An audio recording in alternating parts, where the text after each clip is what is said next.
তো আজকে বাড়িতে নিয়ে আসলাম বাড়ি ফোর আম। আসলে আমটির নাম এমন কেন কে জানে।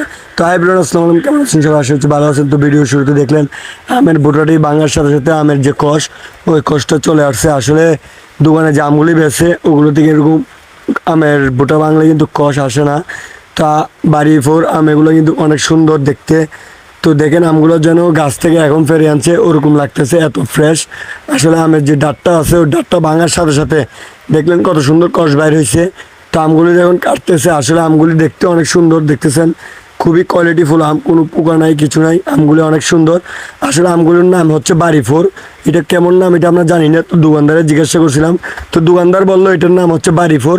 তো আসলে বাড়ি থ্রিও নাকি আমের নাম আছে। আসলে আমার কণ্ঠটা অন্যরকম হয়ে গেছে, কারণ কালকে খেলা ছিল, খেলার চিল্লাচিল্লি করার কারণে গলাটি বসে গেছে, তাই কথা ঠিকভাবে আসতেছে না, একটু অন্যরকম কণ্ঠ হয়ে গেছে। তো আমার ছেলেও খাচ্ছে, দেখতেছেন খাইতে অনেক ভালো লাগতেছে তার কাছেও। তো আমগুলো কিন্তু এমনি স্বাদ খুবই ভালো আম। তো আপনারাও বাচ্চাদের জন্য আম নিয়ে যেতে এরকম দেখে নিবেন, বাড়ির জন্য আম কিনে নিতে দেখে নিবেন একটু। খুবই দারুণ আমটি, অনেক মিষ্টি, দেখতেও সুন্দর আমগুলি, ঠিক আছে, খুবই ভালো, খাইতে অনেক স্বাদ, খুবই মিষ্টি, অসাধারণ আম। আমগুলি দেখতেও খুবই ভালো লাগে।